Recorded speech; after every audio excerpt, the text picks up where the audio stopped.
We all go a little mad sometimes.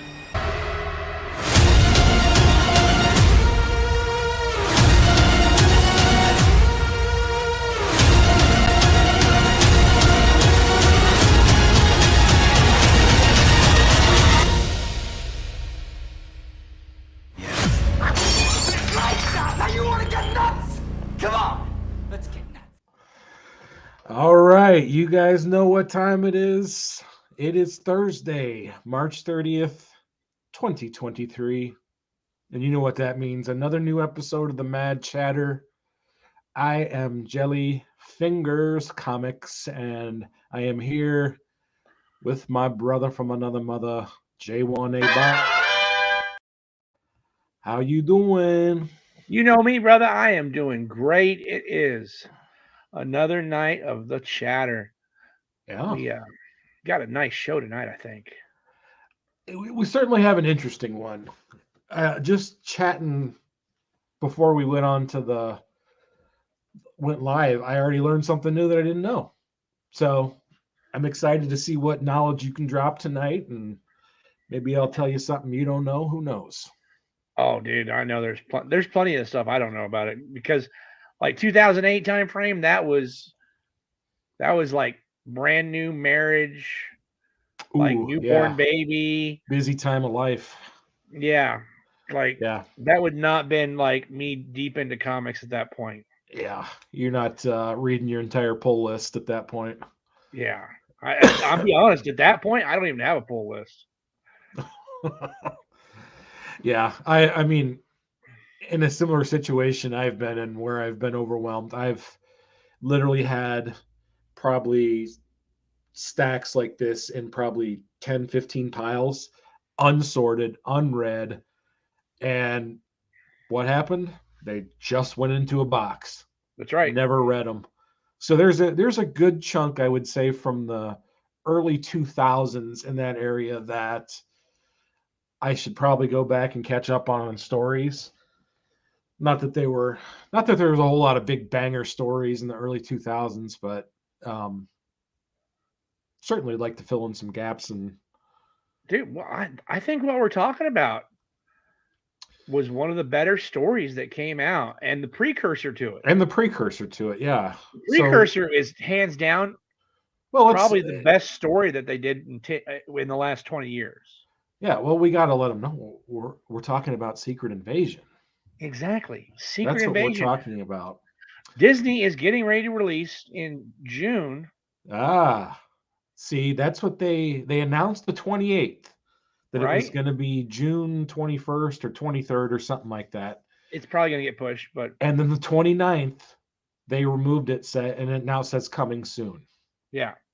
So, don't know when it's thought it would be nice for us to get that out there. People could watch it over the next few months, kind of learn. We're going to give you a good talk about it and what to expect about it. Like we're going to talk about like what happened and what led up to it. The kind of stuff that happened during it and what it kind of led to. Because when Secret Invasion was over, it led to some serious dark days in comic history. Yeah, for sure. Oh, dude, I'd much rather watch fucking Loki season 2, dude. I loved Loki. Well, you saw our little voting thing there. Put on the chat. Oh, did we? Where? Yeah. So I was the first one to vote on it. Yeah, if you can't see it in StreamYard. Oh, that's why. Okay. But yeah, it was like, what are you looking forward to watching? Well, what were your questions? It was, what are you looking forward to watching? It was like Secret Invasion, Loki 2, and I just voted first. I was like Loki 2. Oh, dude, hands down, Loki 2. Yeah. As I dug deeper into the show, Secret Invasion, I'm not overly impressed with the characters they've got. See, I have not looked. Yeah. Well, and I'll tell you about it. We're going to go over it because that'll be kind of the one of the last things we. Does IMDb have a have a listing already? They do. I'm going to bring it up real quick. And at first, I thought it was a incomplete list, which I'm sure it is to a certain extent. But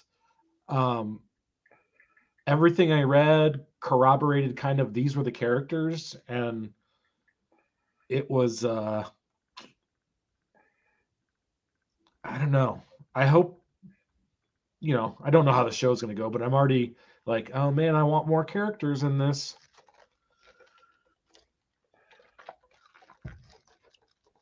Of course, they made a new character for it too, because why not?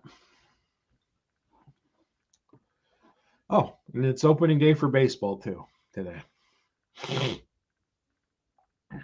So if you see me keep looking over to my other monitor, it's because I'm watching the White Sox game. Oh, there's Talos. There's your Hulk 400? Yeah. I mean, no, 400, yeah. Yeah. Emilia Clarke. I wonder what she's playing. She's going to play Talos' daughter, I believe. Okay. I think, if I remember right.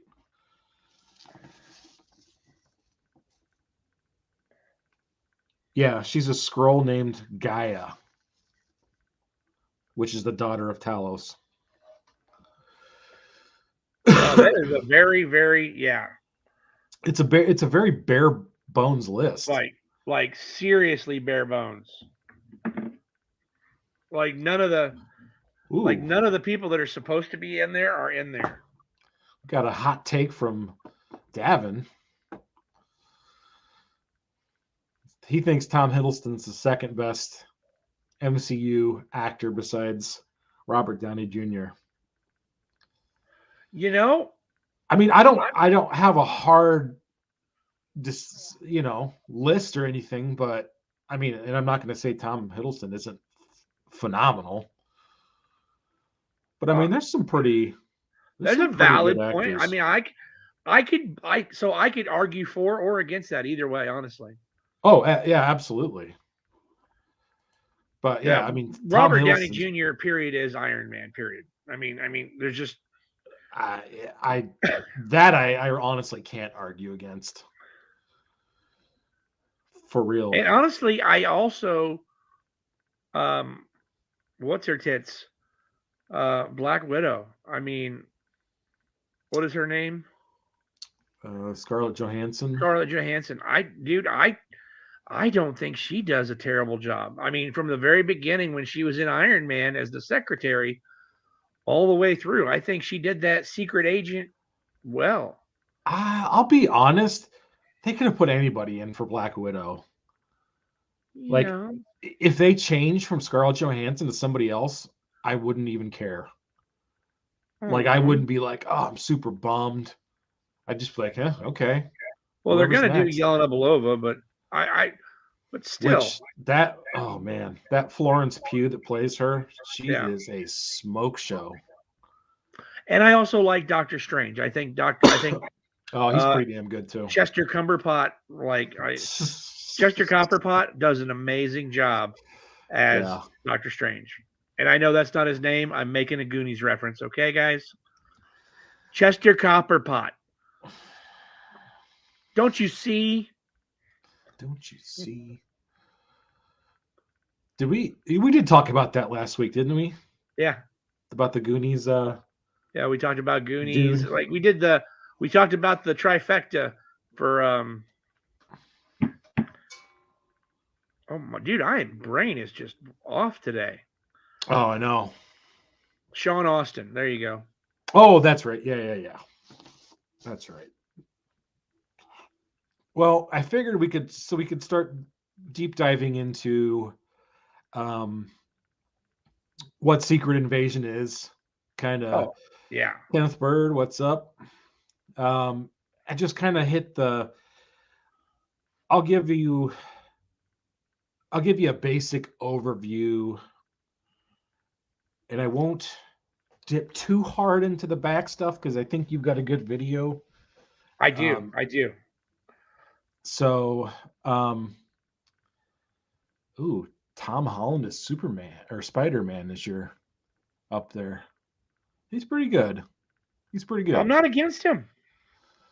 He's pretty darn good. So we called him Cumbatch.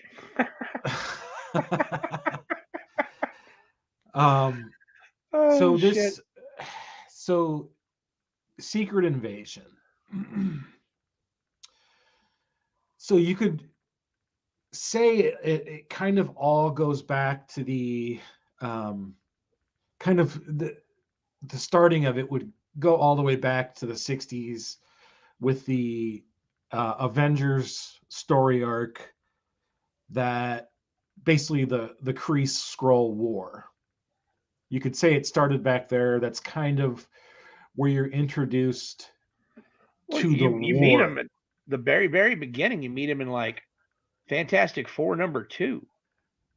Yeah, no, I'm not saying first appearances or anything. I'm just saying to kind of what leads the Skrulls into being enemies of Earth in the context of Secret Invasion. So it starts back then with the Kree Skrull War and the Kree and the superheroes aligning together to take over the Skrulls. That kind of then that they had been doing that for years. So why did they invade Earth? Well, it goes back to there was a crossover annihilation, a big event, and Galactus ate the Skrull homeworld. And conveniently, the Skrulls had an ancient prophecy that they interpreted as Earth being their new homeworld. So yes, that's the crazy part. Like, it's not just somebody being like, "Well, that's a good planet to take over." Yeah, it's. Well, like, I mean, I say it's because it's kind of shoehorning it in, So this was from. Oh, Willie, yeah, we'll get into that if the Skrull transforms into Hulk. So that's called a Super Skrull. So that's kind of where their world was destroyed by Galactus, and so they had this ancient prophecy that they interpret Earth as being their new home. And so instead of just coming to fight Earth, because they would certainly have just gotten destroyed if they had come straight here. So they decide they're going to do it in kind of stages, like subterfuge. And so it starts with them getting to go to Savage Lands, and they start mining vibranium. So that's kind of their first stage of Secret Invasion. Then after they've been doing that for a while, a whole Skrull ship lands full of superheroes. And they're told that these superheroes were actually captured many years before during, like the Kree Skrull War, and that the people that they have on Earth now, the superheroes they have on Earth now, are all fakes. So they don't expect everybody to believe them, but they expect it to be enough confusion and throw enough doubt around that they can continue to do their other things.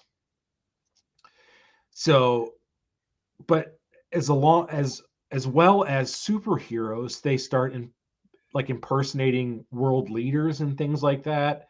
Like, it's kind of funny. So Secret Invasion is from 2008. So they have a George W. Bush Skrull that's impersonating George W. Bush. They have some other pop culture kind of stuff they make reference to that they are impersonating, like Stephen Colbert, Tom Cruise, which I'm not sure Tom Cruise isn't still a Skrull. And even Cartman from South Park are skrulls. So it's funny. So that's kind of used to create a little bit of the fog of war by sowing doubt as to who's who's really who. So they then try to kind of destabilize the superhuman or superhero community, and they do it kind of in 4 different ways. They take they strike at the Shield helicarrier and the Peak, which is Shield's base, flying base, orbiting base, whatever you want to call it. They break out supervillains, which, what did we just see that in? What did they just break out all the supervillains in? Was that Daredevil? Yes, I think so. Yeah. So they break out the supervillains, which that kind of ends up backfiring in their face because at the time, the leader or the Hood is one of the guys broken out of the what's it called, that facility they were all in, the boat or something, or can't remember. It's something, it's got some nautical name, I can't remember. And so they break in. The Hood gets a team of supervillains together, and he decides, you know what, getting the Earth destroyed is not good business for us bad guys. If there is no Earth, we're not going to be able to make any money. So he decides to join up with superheroes and Earth to fight the Skrulls. At the same time, the Baxter Building, which is, headquarters of Fantastic Four, they transport the building to the negative zone. Yep, they hide it there. So they hide it there. The Thunderbolts, at the time, Green Goblin, Norman Osborn is actually the leader of, and they also hit their headquarters, their Thunderbolt Mountain. So they do this kind of targeted, coordinated strike on all the superhero bases and things like that. And then they start releasing the whole armies of Super Skrulls, which Super Skrulls are basically your superhero copycats that have the same powers as the superheroes. Yeah. The difference between the Skrull, let me break this down real quick for Yeah, go ahead. The difference between a Skrull and a Super Skrull. A Skrull can mock the image, personality, and memories. But a Super Skrull can also do their superpowers. So if a Skrull transforms into Hulk, he looks like him, he sounds like him, he has the memories of him, he does everything like him, but he doesn't have that, oh my God, unimaginable power behind him. But a Super Skrull, bam, he's got that I can punch a planet to smithereens power with him. So like Willy Wonka, that's the answer to your question. That's the key. Yeah. So they start deploying these armies all over Earth, and I mean, so Secret Invasion literally involves damn near every character, every group in the entire Marvel universe. Oh yeah. I mean, it's every group almost. And there's a lot of infighting during it too. Yeah. Oh yeah. So the armies, so they've got you have armies of X-Men powers, you have Avengers powers, it's just, like I said, Thunderbolts. You've got everybody all over the place. Yes, Will, that's exactly what the Super Skrulls are. they actually had their DNA changed so they couldn't be detected. Because Reed Richards was trying to use a machine he had used before to detect skrulls, and he couldn't because their DNA was literally changed. Their DNA matched perfectly. Yeah. To the individuals they were pretending to be. There was no way of separating them from the real characters. At the time. Which is so after they kind of start basically taking over the world and things like that. Well, I shouldn't say taking over the world, but as all these battles are going on and stuff like that, and these, conflicts are they're engulfing the whole Marvel universe, and like I said, every team, even the supervillains and stuff, are fighting everything. Well, as these kind of stuff goes on, the Marvel heroes kind of start to gain the upper hand a little bit. And so one of the main skrulls, and I don't know how you say this name, this is like one of those Harry Potter when you're reading those books and Hermione, you're saying it is Hermione or something in your head until you hear somebody say Hermione. Then you're like, oh shit, that's not how I was saying it.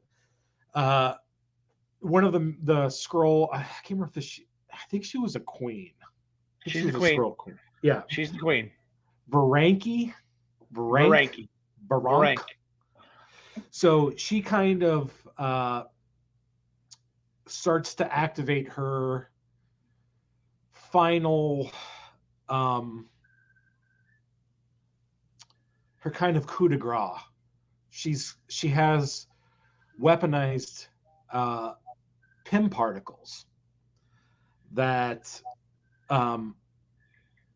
she basically deploys on Wasp.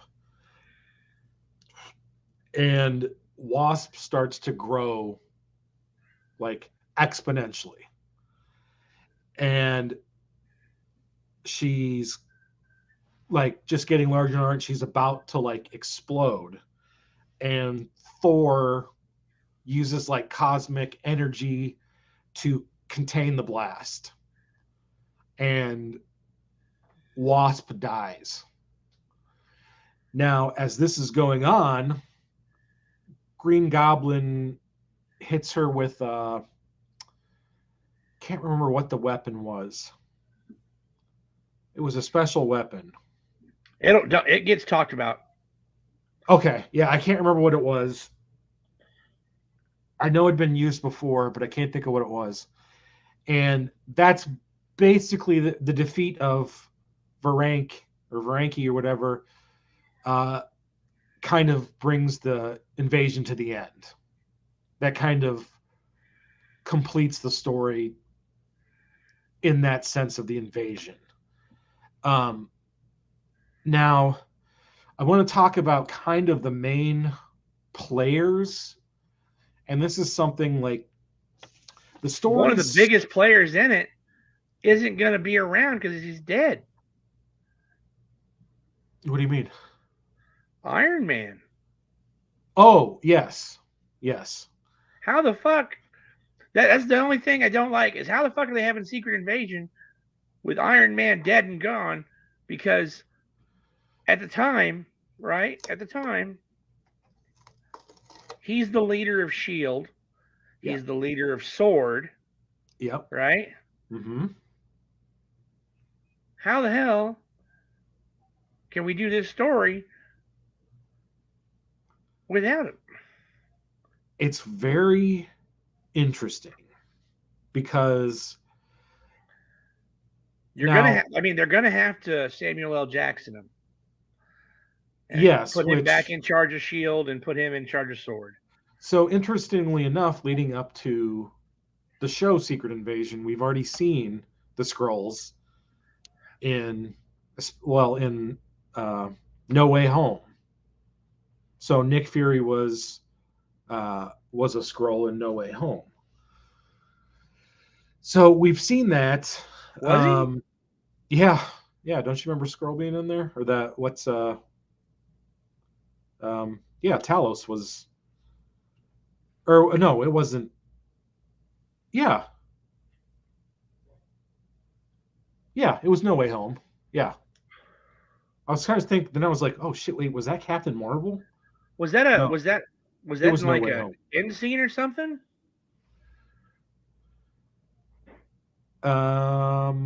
Honestly, I don't remember. I haven't seen it for a while. I don't think it Fair was an enough. end scene. But Because yeah, the only time I remember Skrulls and Jackson is Captain Marvel. maybe it was Captain Marvel then.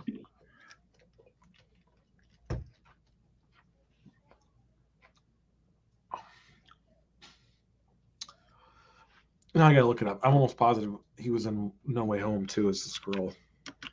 Well, hey, let's play a little something while you do some research. Well, I want to go quick over who the Oh, major you do? players Oh, go ahead. are, like who the major, I'll say, heroes that are changed. And you said, interestingly enough, you said about how Iron Man wasn't in because he was dead. Yeah, But I mean, he's gonna be dead. How the hell are they gonna? But one up until that point, one of the largest, most like impactful deaths, biggest moments in Marvel Universe history was the death of Marvel. Oh yeah, So yeah. in Secret Wars, they brought him back out of continuity. That's true. He was a Skrull, and that Well, Marvel basically was a Skrull, right? right. I mean, it's So not like that's he was a Skrull that like was pretending to be Marvel. I mean, Marvel was a Skrull. so they brought him back, even though he was already dead. They brought him back as, which I mean, it makes sense. It made sense to bring him back. He's a Skrull. There's a Skrull invasion, but that was a huge death. Like that was a big the first marker in the major universe. superhero death. Yes. So, and that kind of that whole thing set up the whole Carol Danvers taking over Captain Marvel and all that. But oh yeah, I mean, the only reason. So, I would say the major players, kind of main characters of this of superheroes that are Skrulls, and this isn't going to be a spoiler alert for the show because these characters aren't even in it, which is kind of what we'll talk about later. But so the first one you kind of see that's a Skrull would be Elektra. So she's the leader of the Hand at this time, and basically goes and gets stabbed. Yeah. And then as she's dying, kind of the Skrull comes out and dies. So that's our first kind of glimpse into, oh shoot, any of these people can be Skrulls. Spider-Woman is a major one in this. Yeah, Jessica Drew. That's Varangian. She said that's the princess. She was supposedly a Skrull for years. They identify Spider-Woman as a Skrull for years. Yeah, she'd been captured like 20 years ago or something. Yeah. So Black Bolt, they don't say how long he was a Skrull, but there's a great fight with him against the superheroes. Hank Pym, this is kind of a crazy little detail that I had to verify. Hank Pym was supposedly replaced by a Skrull before the Kree-Skrull War. Yes. Which is crazy. And like I do like how this took a lot of historical stuff from Marvel. And so like Mockingbird would be another one. So Mockingbird died in the 90s during at the end of West Coast Avengers.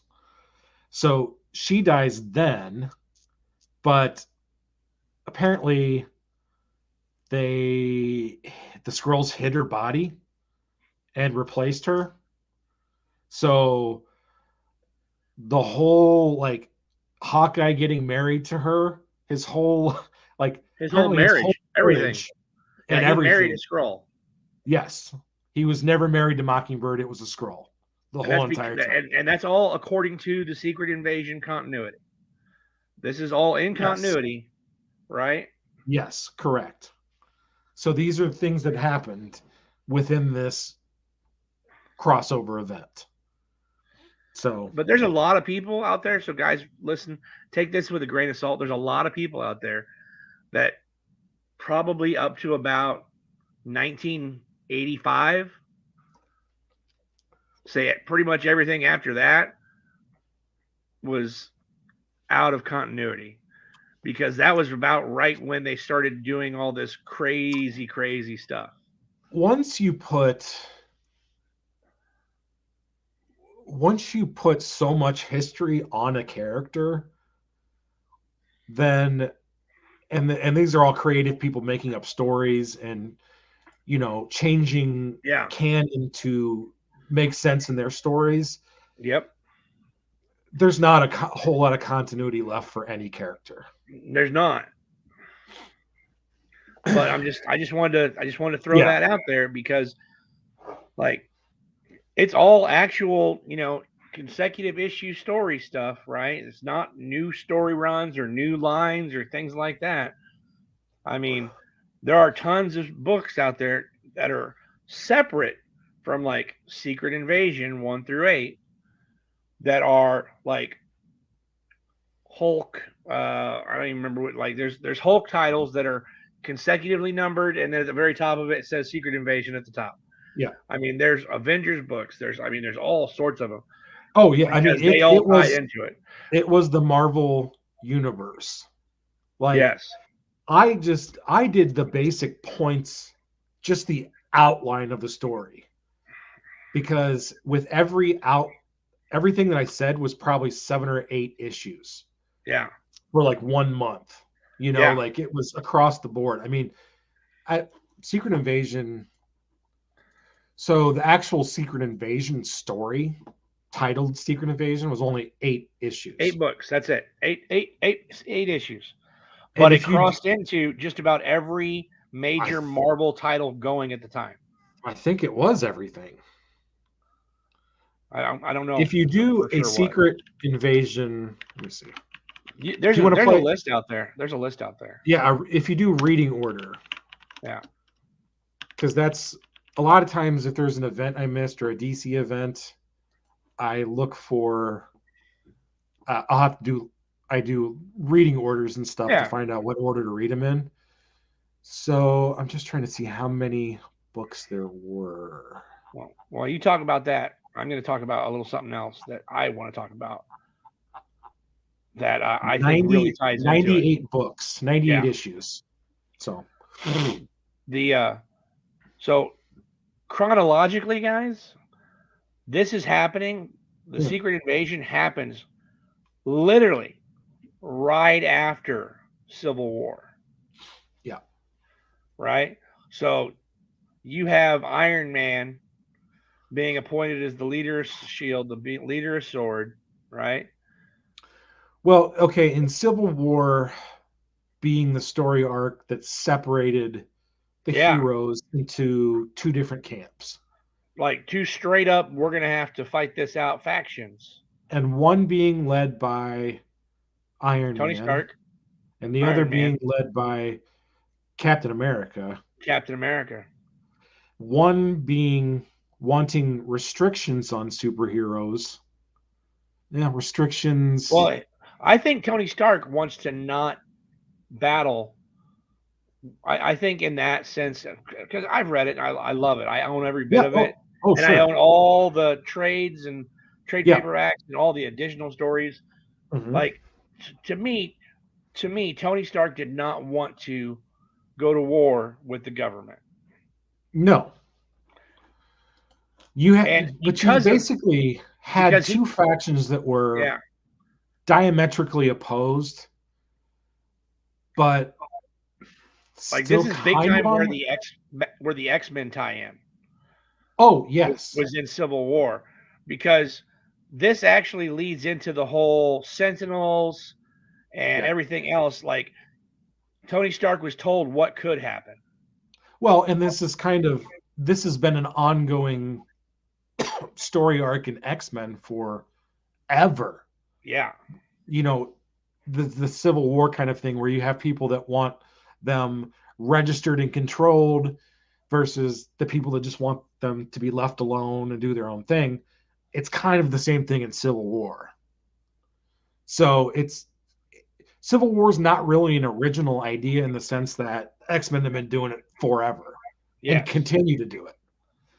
So, and that's the whole reason like Krakoa exists and all that stuff. we had to tie him in. Like they needed to understand why Civil War happened to understand how Secret Invasion came to be, because there was so much distrust still because of Civil War. Yes, that's what I'm saying. It was already, I mean, there was underlying like grudges and hard feelings and everything else all over the place when Secret Invasion was happening because of Civil War. So the idea of you're a fucking Skrull, you're a fucking Skrull, you're a fucking Skrull. So that was like perfect timing for them to show up with a ship just fucking ginormous. Yeah, the seeds had been sown, and it was a good way to cause infighting to get more things done. If I'm gonna tell you, if Reed Richards hadn't come through in the end, we would have they would have lost. Oh yeah, absolutely. Which still kind of to this day, I'm trying to think if there's been a character that's been more pivotal to really large events than Reed Richards. And the fact that we still have not gotten a good goddamn Fantastic Four movie yet. I know. We haven't gotten. Hold on. We haven't gotten an MCU quality Fantastic Four movie. Yeah. Because I enjoyed Sony. I enjoyed Fantastic Four #1. I thought the second one was hot garbage. I think what they did with Silver Surfer and everything, I thought that was hot garbage. But the first one, I liked it. I did. Yeah. Well, it was nice. I think the whole crew and everybody they had picked for each part, I think they were on spot, right? They were good, yeah. Matter of fact, that guy, what was the guy's name that played Reed Richards? He was the only, he was like the unknown comparatively at the time. Ian Gruffud. Yeah. Gruffud. Because everybody knew, I mean, he should. I wouldn't mind them casting him again. Yeah. Chris Evans was well known, right? Yeah. The dude, yes, he is better as Cap. I agree, but he yeah, I didn't like him as Johnny Blaze. The guy that played the Thing, the commish. Dude, yeah, dude, he was perfect, right? Oh yeah, he was great. And what was her name that played Jessica Alba? Jessica Alba, dude. Yeah, she was great too. Fucking hot, dude. Did a great job. And even fucking Doom was well played. Yeah, I mean, it wasn't a bad movie. It just didn't have the same budget, to be honest. Right. That's exactly right. It did not have MCU budget and MCU graphics and no, it had early 2000s Sony. Yeah, it had early 2000s Sony. And I mean, is that a bad thing? Not necessarily, because I mean, it didn't do bad at the box office.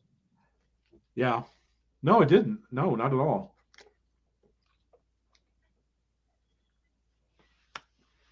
Well, do you want to play that video real quick? You know I do. I can't wait to play this. All Guys, if you're not watching, you should be, because this is going to be fun. Okay? Let me get this queued up here.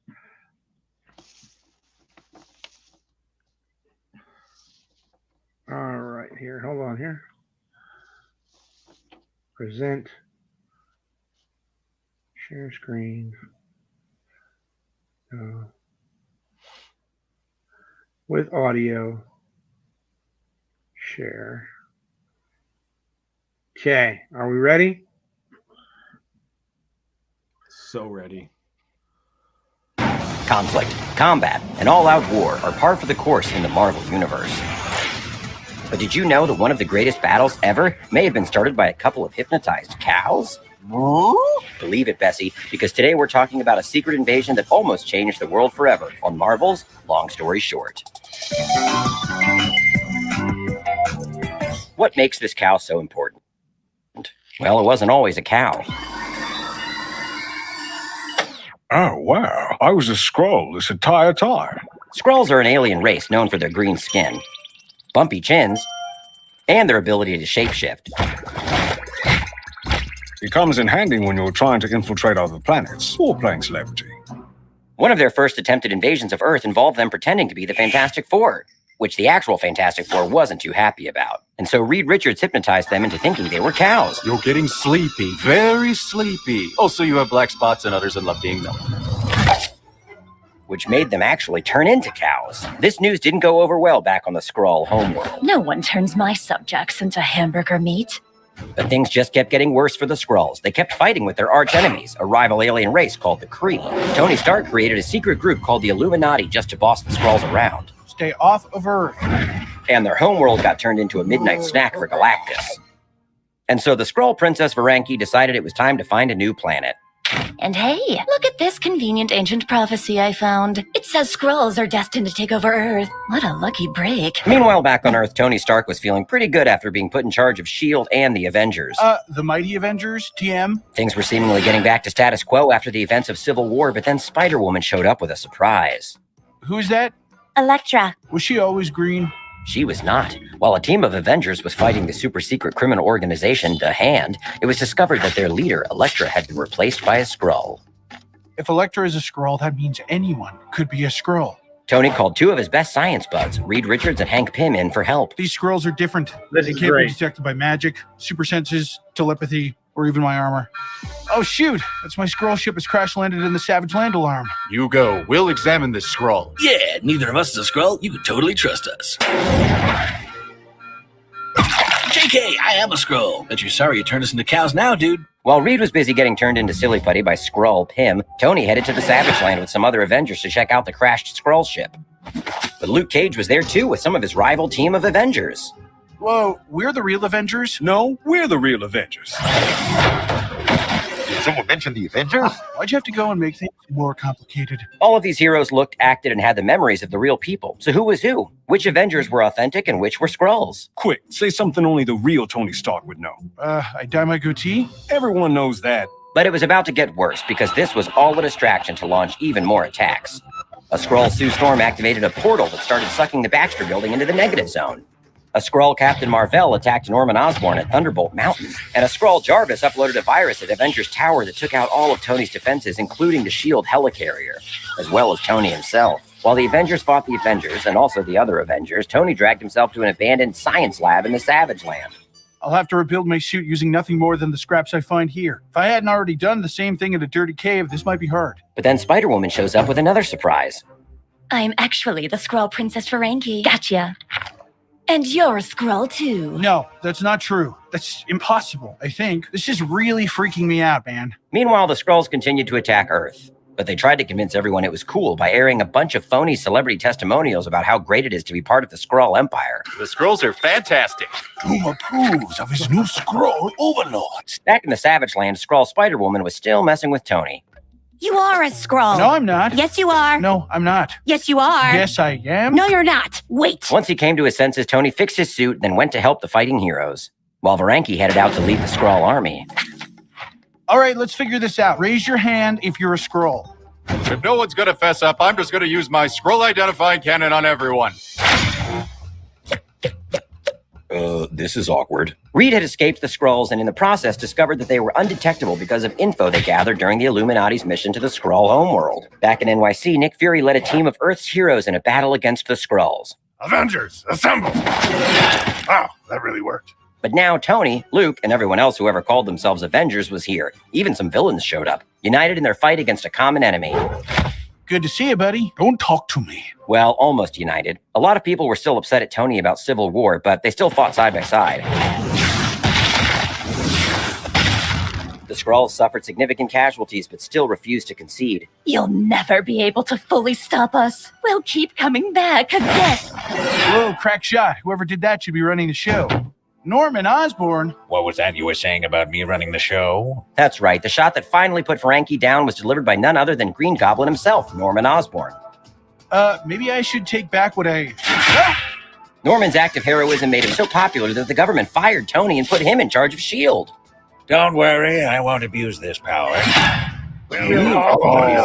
Norman changed S.H.I.E.L.D. to Hammer and secretly let a bunch of villains on the payroll, kicking off a dark reign that would make things even more complicated for the Marvel Universe.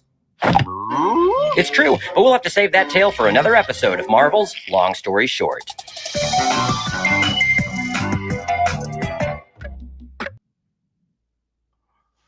That was great. I knew you'd like it. I knew you would. That it does a pretty good job of telling the story, and it's funny right? too. It was fun and it was funny, and I love the little bubbles that show up all over the place, and gave more insight into what was going on. Yeah, that right there was a great William Dafoe is confirmed to be in this show. He ain't on the IMDb list, but he's confirmed. Who's he playing? The Green Goblin. Green Goblin? Okay. He's going to be Harry Osborn. There's got to be more major characters in this, because looking today, we've got the normal people from Maria Hill, Everett Ross, James Rhodes, Talos, and then we've got some new agents and Skrulls and stuff like that.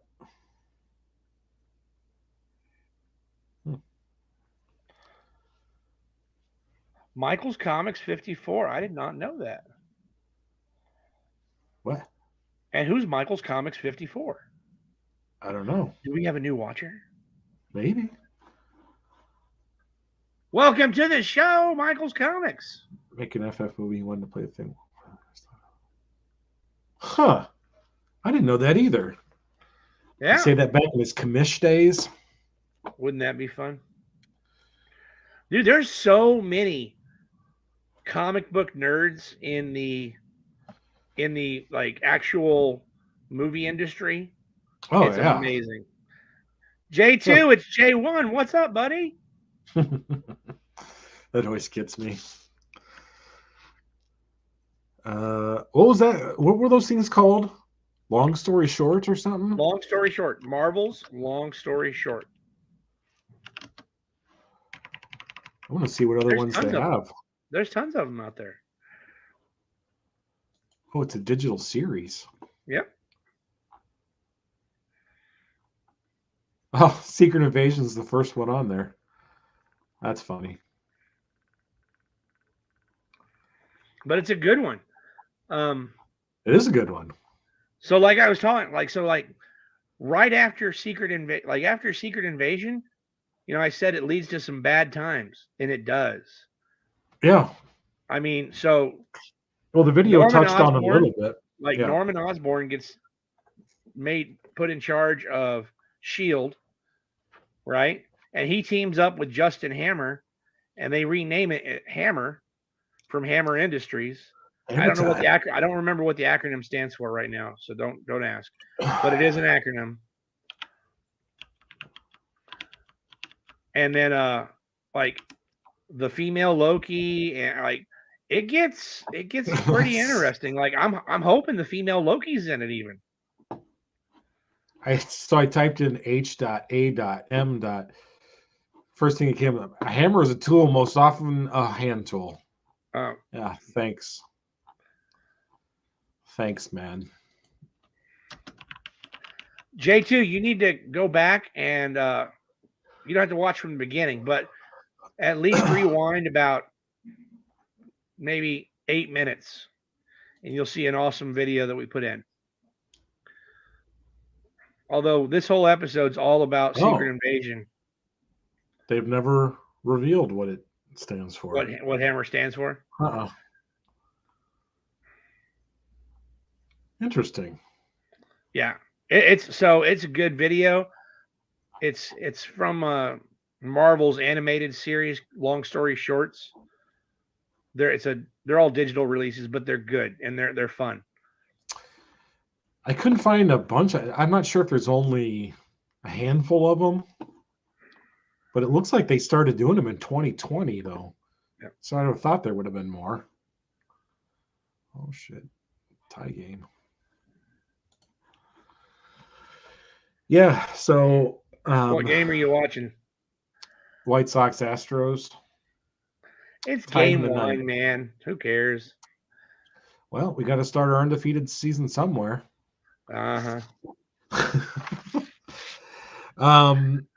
So the major character, obviously, in Secret Invasion, the main antagonist is going to be Talos. So,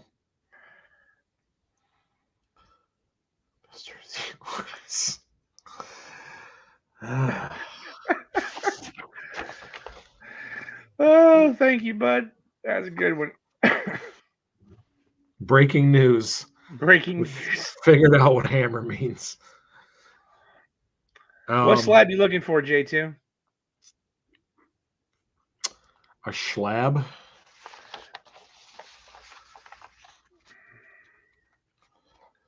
Tell you Dude, what. I've got a nice buzz going.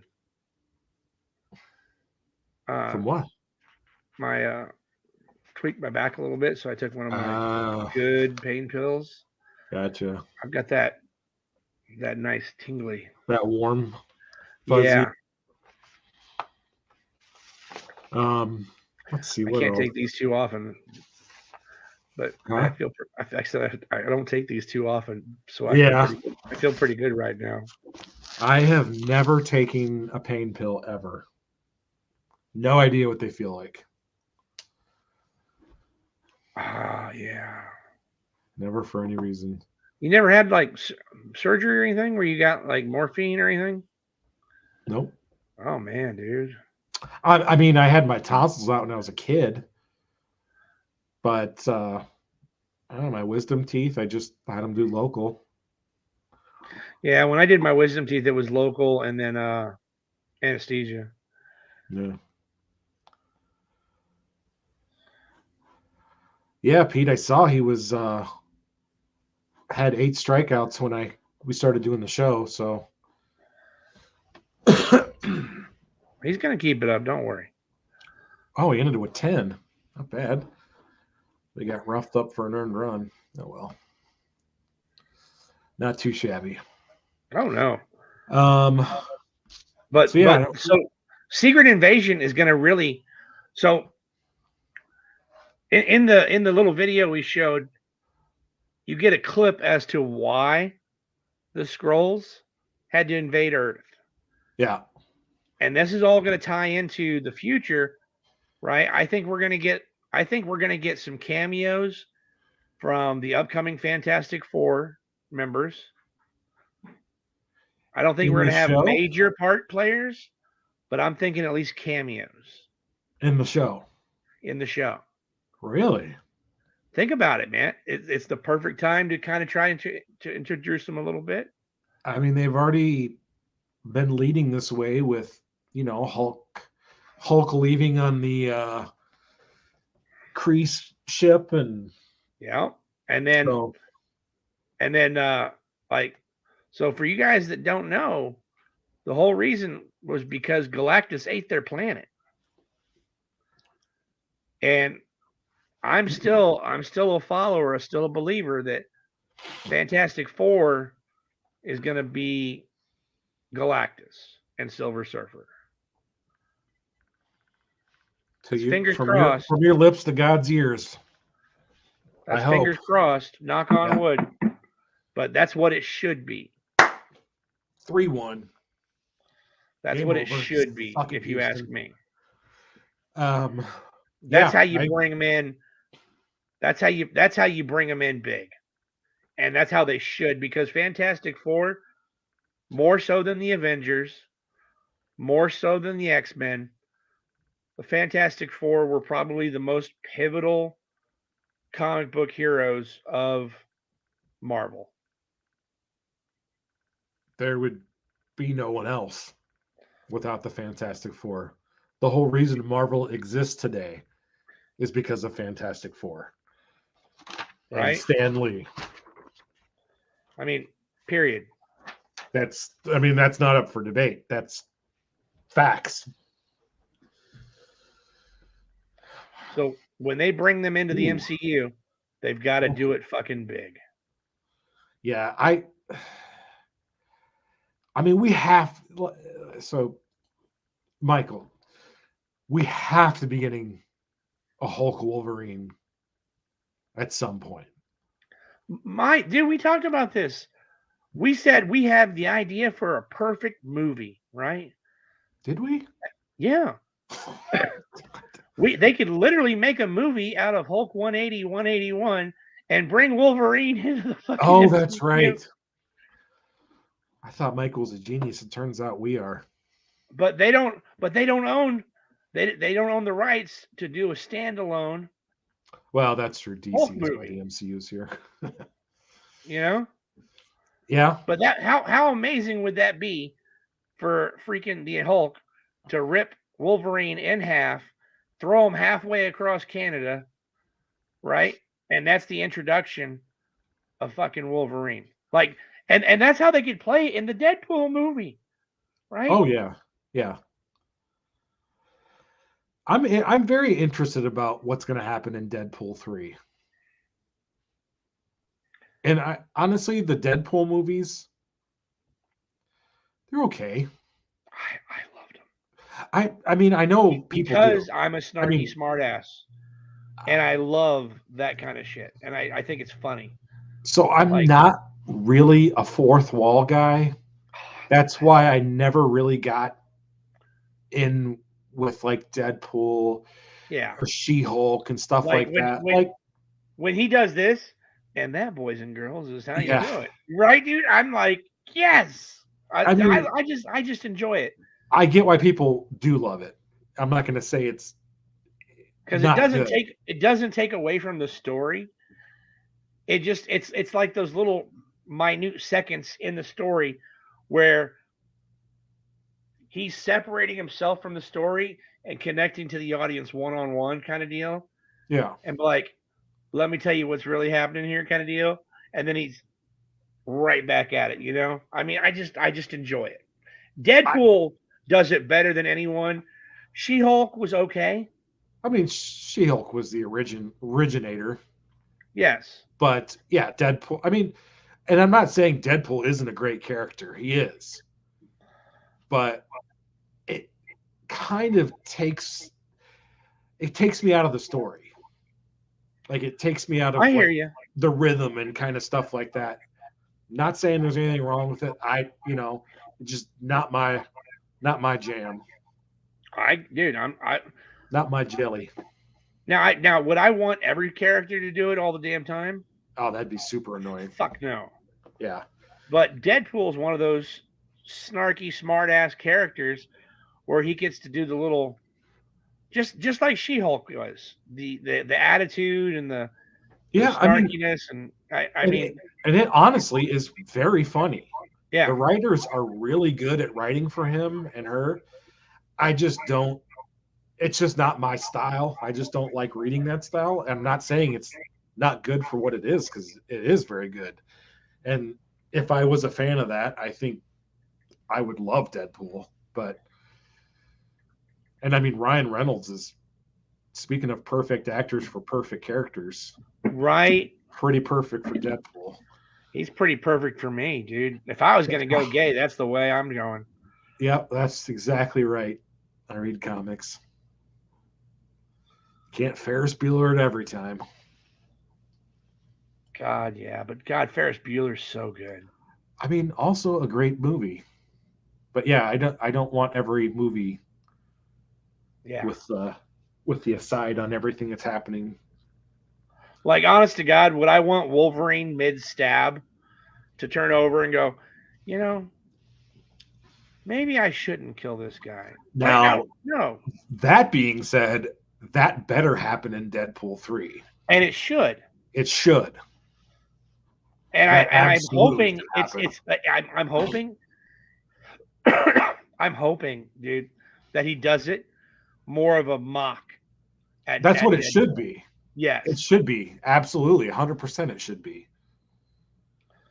And then, you know, but all the stuff we've seen with him and Hugh Jackman. Hugh Jackman and Ryan Reynolds, dude, they are good friends and they love fucking with each other. Dude, there's so much sexual tension between those two. It's weird. I don't know what the deal is. I've always had my thoughts about Hugh Jackman, but now give me 10 years ago, Hugh Jackman, maybe. Yeah. Maybe I would. But Ryan Reynolds, yeah. Come on, think about it. Cell phone for life. He just sold Mint Mobile. Did he really? Yeah, for like $3 billion or something. Yeah, I knew he built it up like fucking crazy. Oh, he bought it so cheap. Yeah. I'm trying to see. Yeah, he just sold it for like crazy amount of money.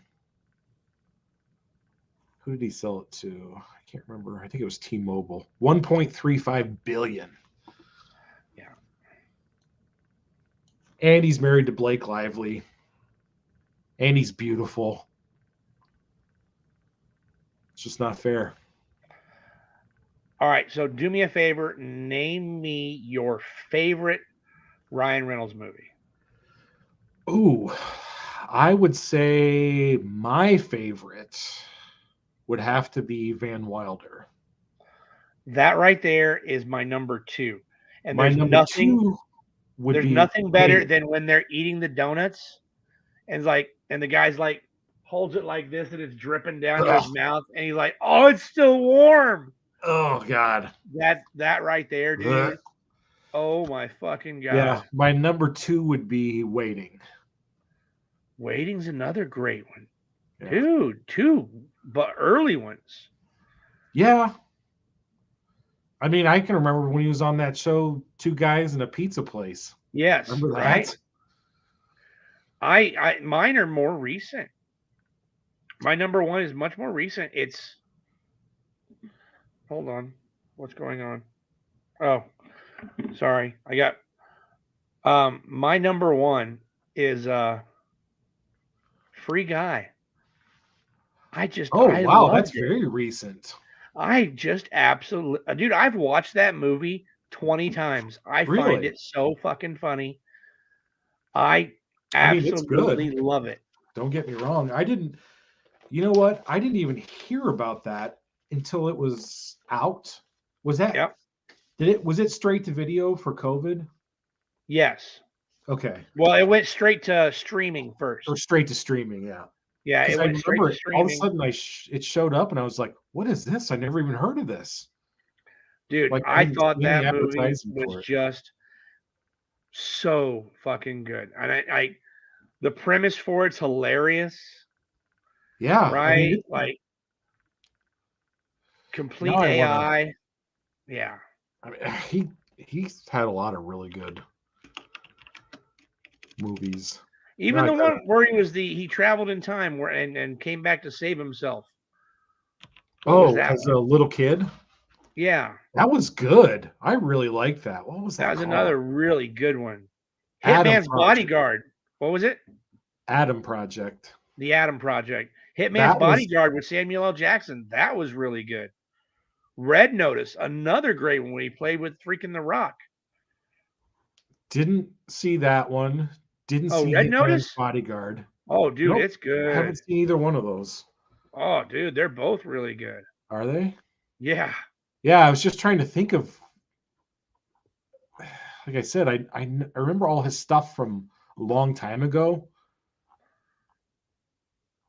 Let me see. Yeah, I have Van Wilder on. Ripped was okay. Rest in Peace Department was okay. Oh, that was the one with Jeff Daniels? Yeah, and not Jeff Daniels. Or not Jeff Daniels, Jeff the Big Lebowski. Yeah, it's not Jeff Price either. Safe House. I don't think I saw Safe House either. That one I hadn't seen. Jeff Bridges. Jeff Bridges, yeah.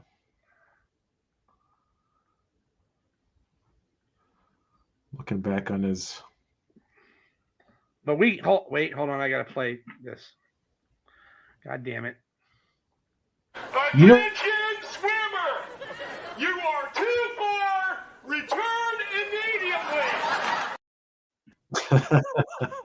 We're supposed to be talking about Secret Invasion. Damn it! I don't think I have anything else to say about it.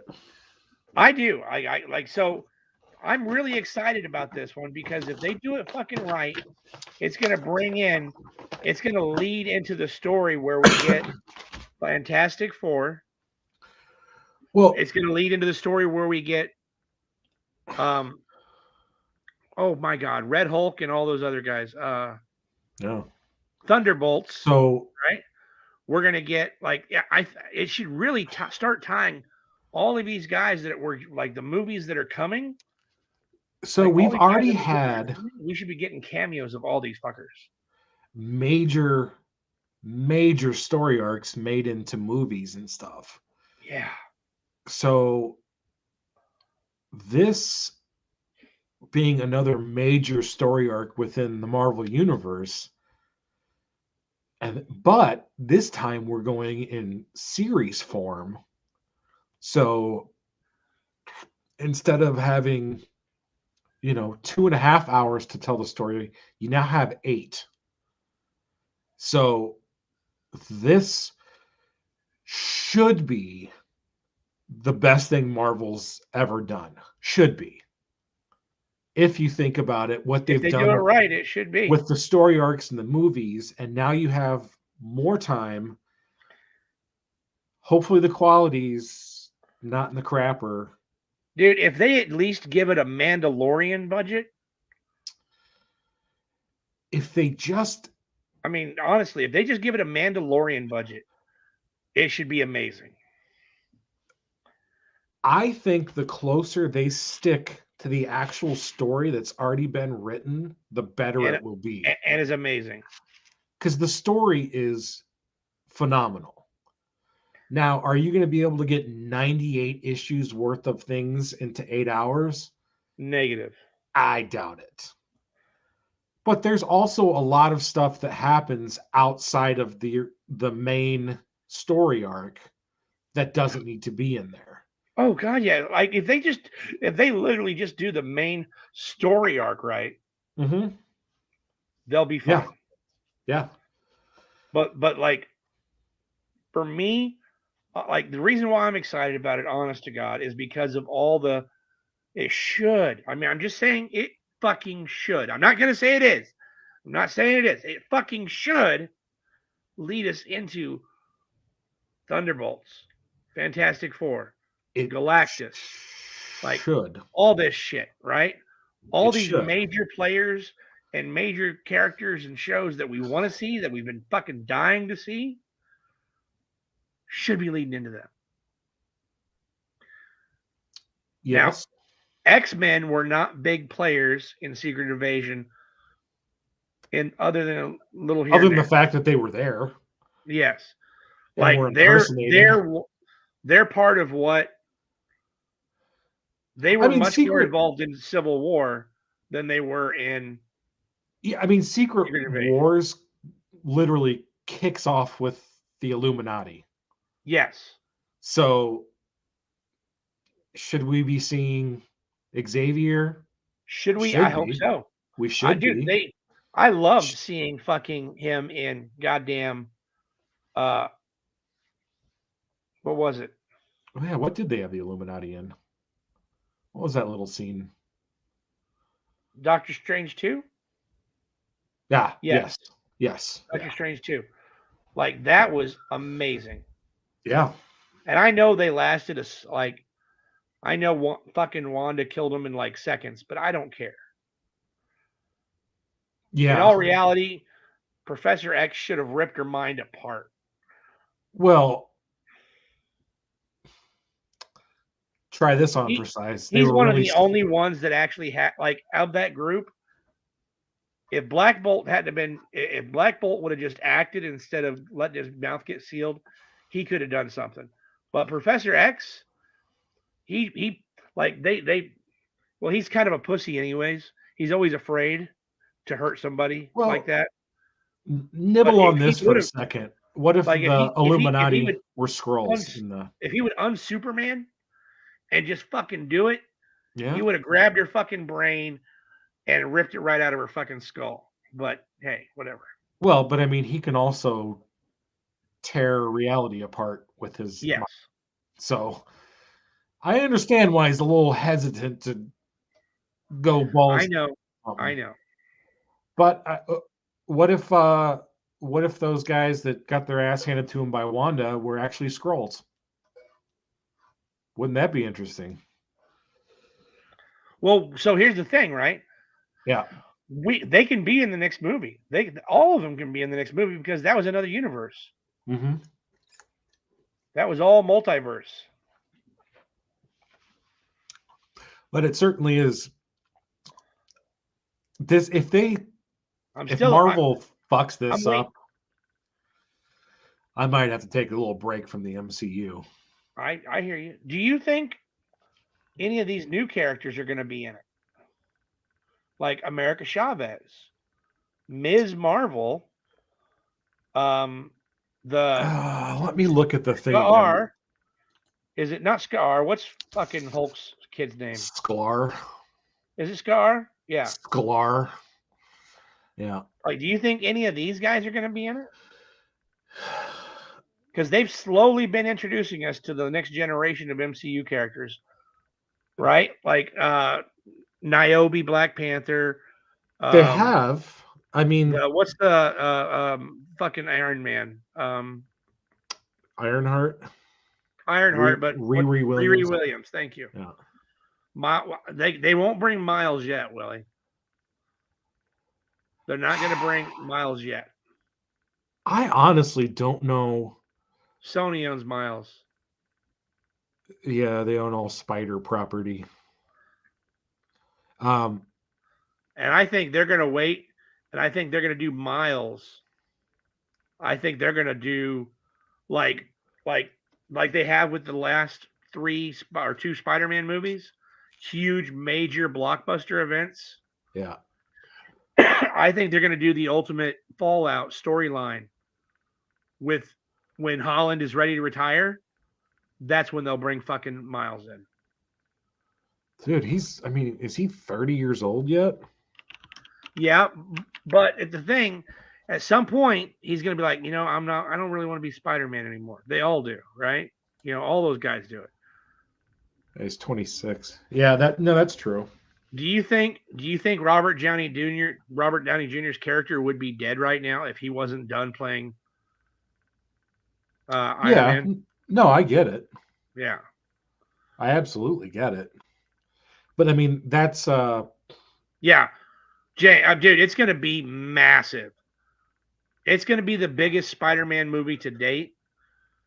Even though the last one had fucking Garfield and fucking Holland and what's the other guy's name? I can never remember that middle guy's name. Tobey Maguire. Right? What's as it? Big as that? Yeah, as big as that was, right? I absolutely loved it, and I thought it was amazing. I think it's going to be bigger. I agree with you. If they do it right, bringing Miles in should be massive. I mean, it should be the biggest Spider-Man movie to date. It should get the most audiences.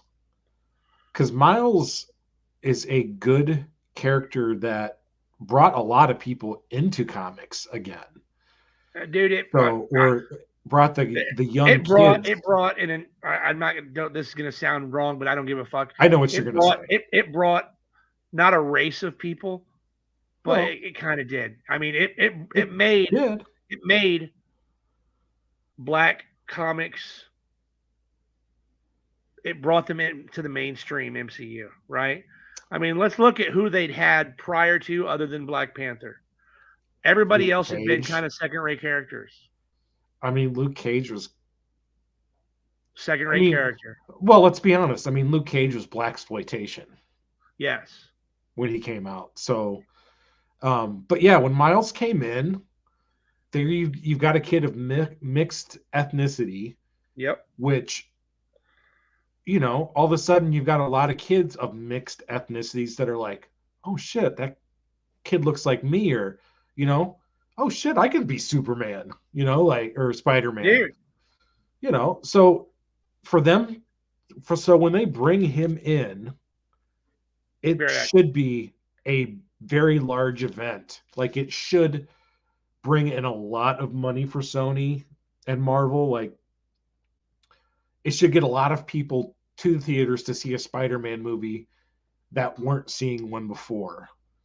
And they could go balls deep in merchandising for Miles Morales and make a killing. But yeah, Will, I agree with you totally. They have got to cast him right, because it's going to be a big event. And if they miss the mark with that, it's going to, I just hope they don't get like one of those Nickelodeon kids to do it. Like, you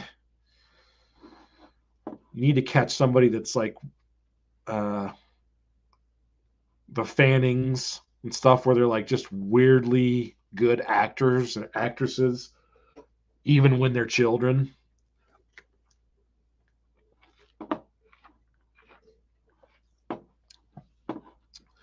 But yeah, that's going to be a huge event. But like with this Secret Invasion, it's a big opportunity to get the MCU back on track and feeling fresh again, because when I'm watching it, I'm just sitting there kind of like,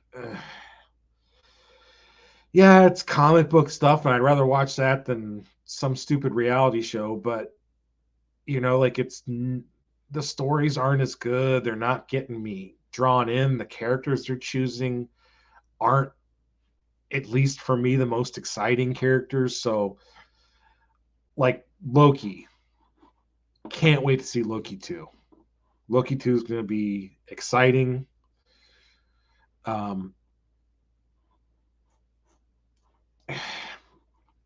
It's been, it's like you just had like a beautiful steak dinner, and now you've just been eating hamburgers. You're like, yeah, it's filling me up, but it's not as good as that steak, though. You know, it's just the stuff they were just pushing shit through the meat grinder too fast. They weren't taking their time with stuff. They were trying to strike while the iron was hot. And they could have released all these things, or not released half of it, to be honest with you, but released these things over time and taking their time with it. Like, Marvel, like, the only people that are coming up with quote unquote new stuff is comic movies. Otherwise, everything's are just retreads of movies that are 20, 30 years old that they think that we need. It's just, oh, let's just freshen it up a bit and we'll just keep making money on the property that we already own, instead of actually developing something and risking that it might not be as popular.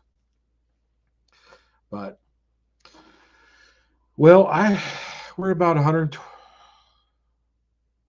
an hour and 20 minutes in, so not sure if J1's still there or not, but figuring we could shut her down for the evening now that we've kind of taken a deep dive into the Secret Invasion. Oh, but I wanted to show this one. What? I had to go dig. That's why I was like, give me just a Oh. second. This is one of Camera. Oh, sorry. This is one of those books that not very many people know about. So this tied into the whole Crisis run. This is Legends of the DC Universe Crisis on Infinite Earths. Okay? Yeah. First For time those Black people- Batman appeared, or Black Superman. Not just Black Superman, right? Well, Black everything, but Black everything, right? yeah. It was, I mean, all the superheroes, all of them, they were all that way, except for Green Arrow was a Native American. Yeah, I have not read that in so long. Yeah, Green Arrow was a Native American, hence shooting the arrows. And what was the other big one? Unoffensive. Right?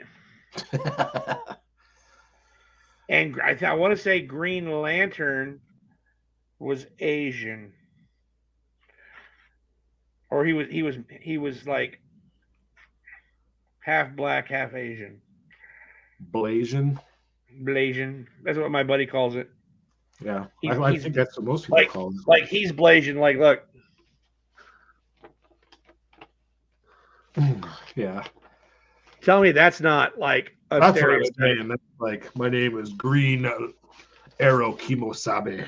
Right? So this came out in 1999. It's a rare book. It's kind of hard to find. It was a really, really low print run. I actually own about 3 copies of that.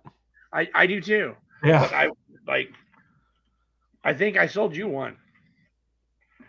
Maybe. But the it's quite possible. If you collect history, right?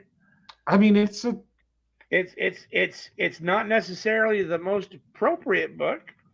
There's actually been, I will say, about in the last 3-4 years, there's been a couple of times that I was actually expecting that book to have a nice little pop, and it hasn't. And it still hasn't, right? It hasn't yet. But good book to get if you like to collect African American comics and stuff like that. I mean, honestly, if you dig that stuff, like I got a good friend that was in the show earlier. He is a huge Black Panther fan, Mr. Davin Gunter. Mm-hmm. He was super stoked. He had just picked up his first Black Panther, his first M'Baku, and his first the other one, Killmonger. Right? Oh, dang. Got all the big ones. Yeah, he got the trifecta. But collect what you want, collect what you like. Absolutely, 100%. And realize there's no right, no wrong. And as long as it ain't fucking woke, I'm good for it. I just don't like it when it's pandering. Fucking A. I don't care if they're doing it for the right reasons, or if they want to tell a story from a certain point of view, that's fine. I just don't like it when it's fake and pandering. Yeah. If it's legitimate, great. But when it's they pandering, wrote this story back in 1999, right? It's that old. Why do I think that was 96? 99. I double checked. Okay, 99. All right. But they it's a good fucking story, and it ties right in under the Crisis on Infinite Earths and everything else. I say it's not pandering or anything like that. It's not like well, there's like no. They went to an alternate universe where Batman was dead, right? Yeah. And like it or not, Batman is one of the main key players in the Justice League and everything else, right? Even though his superpower is I'm rich, right? Even though his superpowers, I'm rich, just like fucking Tony Stark. And you'd think I would like Batman because I love Iron Man. And I'm kind of the opposite. I like Batman, but don't really really care for Iron Man. I mean, it's not like I don't dislike Iron Man. You like a blind guy with a fucking stick. I mean, come on. Oh, Davin, get that Crisis book. I'm telling you, it's a good story. Yes. It's a pivotal, like, African American story. Yeah. You know, like, or you're gonna have your story black just about every major DC character there is, honestly. Besides like Green Lantern. Yeah. and Green Arrow. Or I should say a Green Lantern, and then he's not even black in the. But yeah, I mean, I honestly, Davin, get that book just because it's a good book, and you can find it still in the $20 range. You're not going to find it in good condition that price, but to get it to read and enjoy, you can find it for $20. I will say that book having as small of a print run as it did, because it was like 9,000. Yeah, I was gonna say I think it was below 10,000. Yeah, it was like 9,000 print run. I think it's actually listed on Key Collector. Oh, is it? Yeah. It's like I said, it's not impossible to find. Like, it's not that rare, but honestly, most of the people that bought that book read it. For some reason, it flew under the radar as being a book that somebody might want to save. I think at the time, a lot of people were like, oh, shit, Black Superman, who cares? Black Batman, who cares? You know? But then now, with the importance on race and things like that. It is first appearance of Black Superman, Supergirl, Wonder Woman. It's the first appearance of the Justice Alliance, an alternate reality version of the Justice League, from an Earth where most of the superheroes are black. I read Justice Alliance. I forgot about that. But yeah, it's a good book to own, because I think it, honestly, besides it being a good story, I think it's going to pop at some point. It'll be worth something at some point. Again, which is why I own a few copies of it. I'm looking at it right now. Will you can get a beat copy for $7 on eBay. Yeah. Will said near mints are 10 to 20. I still think that's a good investment at that price in that book. It's an oversized issue, and it's a one shot. So it's hard to find it in high grade. If you try to find it in a 9.8, good luck. Well, that's what I was saying. Even though it was a small print run, it was well read. A lot of people did not buy it for collecting purposes. They bought it to read. So there aren't a lot of very, very high grade copies out there. Yep. So good call on bringing that book out, though. Well, I think it kind of tied into what we were talking about nicely. Yeah, I think you're right. It did. All right. Well, you know me. I collect all that stuff. It's not trying to buy what's going to be valuable.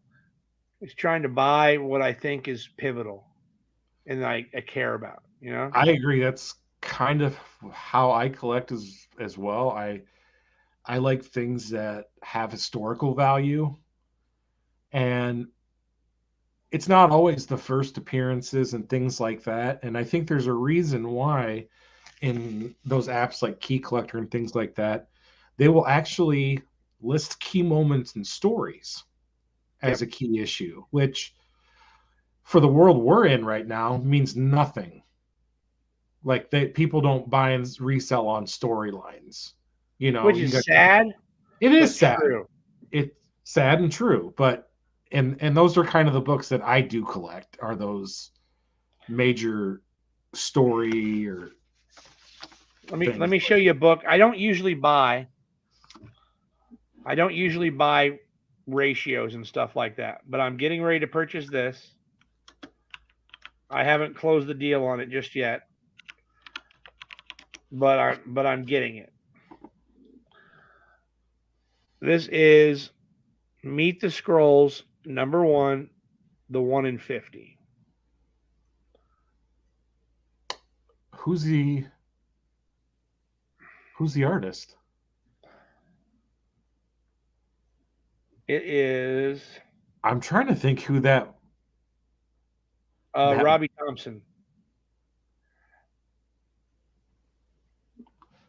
It almost looked like a Peach Momoko kind of. Right. Just the way the colors were done.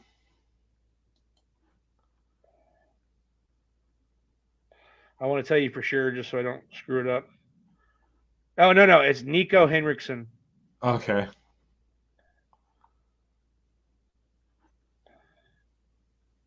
But I didn't. So there's the 1 in 10 cover. I didn't really like it. It's like it's the movie cover from Captain Marvel. Like, I didn't really like it that much. And then here's the 1 in 25. Well, here's like. But oh yeah, I did get that book actually. The 1 in 50. I mean, that's just. I like the art so much. I'm ponying up. I don't usually buy. Yeah, I'm with you on that. I don't usually buy fucking ratios like that because it's too much fucking money.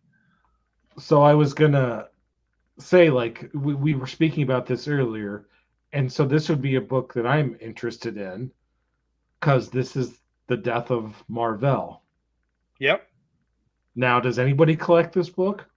No, not really. So it's just I have it. Yeah, I'm just saying, like, those are the kind of books that that I see out at the shop, and I'm like, I want to grab that. Let's see. I got this one out just because. Oh, that's a beautiful copy. Yeah, it's nice. Wow. Right? Yeah. Carol Danvers' first appearance, anybody?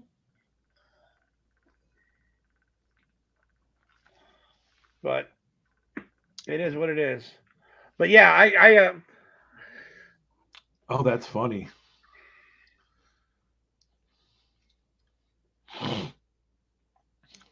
Well, there's definitely something with those characters you always identified with.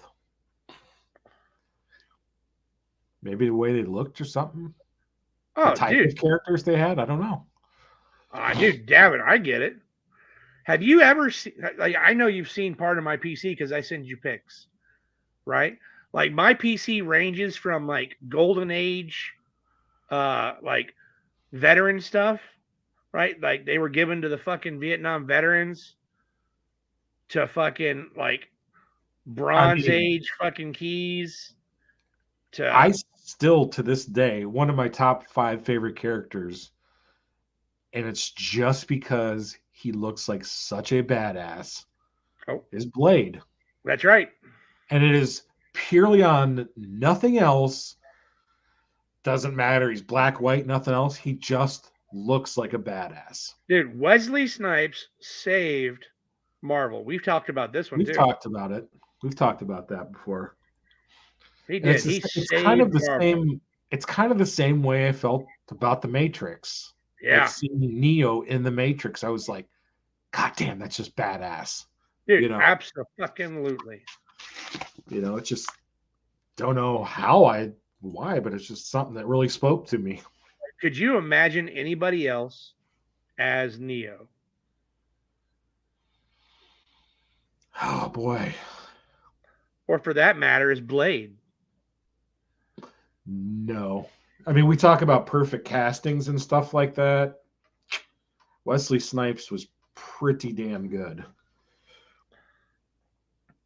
I mean, period. I fucking love the Blade movies. Yeah. I cannot wait to see the new one. Dude, Chris Christopherson as his fucking old man sidekick, dude. Chris Christopherson is? Yeah. Really? That's his old man sidekick in Blade. Is he? No, is he? Oh, I thought you were saying he was in the new one. Oh, no. I wish. Oh, God. I was like, dude, isn't he like 90 now? Yeah, he's way too fucking old. Say he's, well, I guess him and Willie Nelson are the only ones left. Yeah, I heard that, James, but I'm fucking I'm not happy about it yet. Oh, actually, McFarlane took himself off because they got A-list people, and he was basically like, I got to stay back and realize that I am not a movie producer. I shouldn't be involved. Like, that's not what I'm good at. So he took himself off of it. He should be an executive producer. Yeah, right? I'm sure he will be. I mean, Yeah. it's his property. But yes, no, I think that goes to show how smart of a guy he is. Yep. That he would let his ego kind of,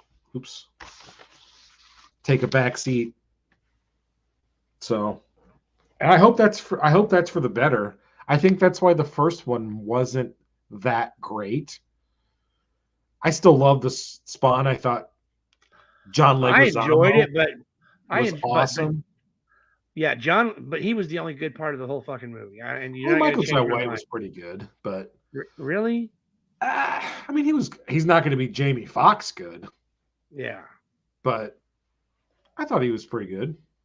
Now, Jamie Foxx, when he was the fucking Electro, I did not think he did all that great. That was fucking terrible. I mean, he didn't really have a big part as Electro. You know? He really, I did not. Like, I love Jamie Foxx too. But he sucked. I mean, and it may have been the part. I think it was the part, because I don't think he sucked, but I didn't think he was really anything. He was very underwhelming. Yeah. But I think it was more the part than anything. I know you're not James Willie, but you changed your fucking name. And I read it, and my mind automatically says James Willie, okay? Because it's Willy Wonka. Why don't you go back to your old name so I don't fuck it up? You big bully. People change their names all the damn time. No, I think Devin's right. I mean, yeah, This is the last shot to make a Spawn movie for Todd McFarlane, at least. And I think if he did the who's smartest he got lined up to direct? I can't remember now. If I could go back in time, I'd get the Wachowski brothers.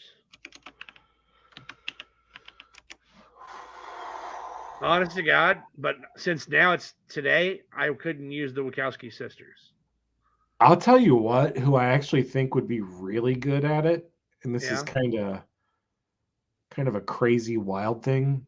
I think Jordan Peele would be really good. I could see that.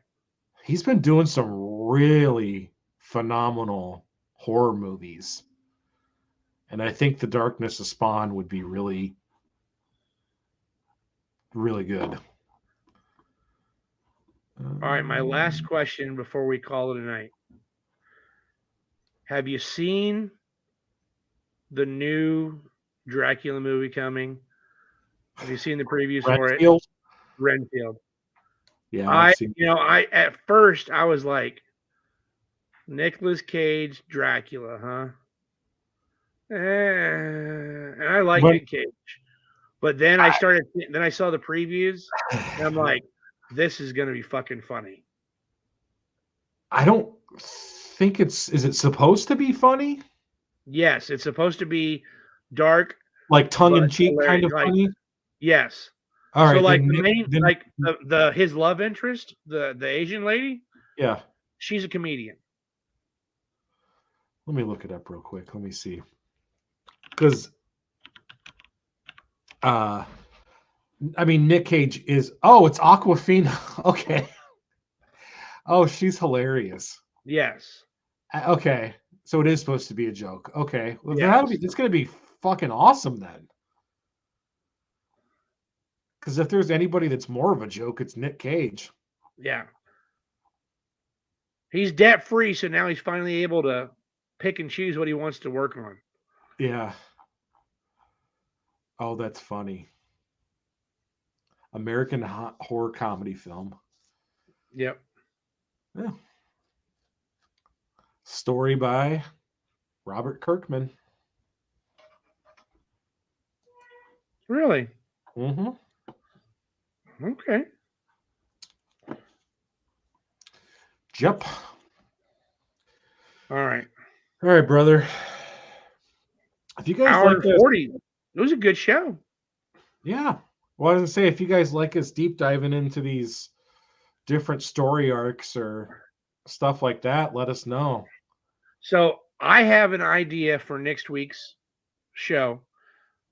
I'm going to bounce it off my partner here. He has not heard it yet. Okay. And I'd like you guys to leave in the comments whether you're interested. We did an anime talk before, right? The winter season of 2023 has just ended. And I thought I'd go over and review the animes I've been watching for this past season for the last 14 weeks. And talk about them and tell you what I liked about them, what I didn't like about them, and just have a good conversation about anime and manga. Again. And I don't want to do it all the time. I think we're probably due. But I was thinking quarterly wouldn't be too bad. Because the last one was really successful. We had a lot of people show up about it. Well, there was I actually watched an anime on my own, of my own choosing, with no input from J1, and I really enjoyed it. What one? So, unfortunately, it was an anime about a video game, but it was really, really good. It was Cyberpunk. Yeah. It was That's a good one. Really good. Really good. I really enjoyed it. I thought it was like, the story was phenomenal. Because I saw Cyberpunk and I was like, that looks like the video game logo. I looked it up and it's like, yeah, based on the video game. I was like, oh, this is gonna be stupid. And so I watched it and I was like, this is really good. Really good. I enjoyed it immensely. And I'm looking forward to the next season. If anybody is interested in doing it, I mean, just a couple people say they'd like to hear it and to do it. That's what I'll or help do participate in. Fuck yeah. You want? Yeah. I'll be honest, this past season has, honest to God, been the most shows that I've continuously watched weekly. I had 11 different shows that I watched every week. So, and that's the most I've ever done. Usually it's like 2 or 3. Do animes come out like weekly normally? Well, no, I mean, but do they come out like there's like a season for it, I guess? Yeah, like 13 episodes usually. But do they come out at a certain time of year? Yeah, they're quarterly. Or they just come out whenever they come out. So like we're ending fall right now. Spring will start in this month or beginning of April. Yeah. Right. And then 4 months later we'll have the summer, then the fall, then the winter. Like they're broken down like just like the seasons pretty much. Every show? Not every show, but a lot of them. Yeah. Interesting. I didn't know that. Yeah, if that's something you guys like to see, or if you'd like us to do a deep dive on some other story arc, I'd love to do that too. Those are fun. Those are a lot of fun to do. Period. And it's fun I talking said, about comics. Yeah. Well, manga is just a fucking Japanese comic. Yeah. Oh, absolutely. I agree. I don't know as much about manga though. Matter of fact, I don't know anything about manga. I don't know what I'm saying. I don't know much. I've been reading it for 30 years. So, all right. Well, it's hard. Like there are times when I've read too much manga and I go to read a comic book and I'm reading it fucking backwards. Yeah. Yeah. But so, y'all, great show. Good audience. Thanks for the participation. Fun. Yeah. I love it when you guys come out and support and talk. Chatting with us. We didn't have any visitors tonight though, so I'm hoping small. I'm working on it. Gazayamashita. I know enough to get around. Oh god, I almost said something super racist. Oh. On that note, let's call it a night before I get myself in trouble. There you go. All right, guys. I had a blast tonight. It was a lot of fun. I hope everybody else did too. Thank you guys for coming out. And we shall see you next week. So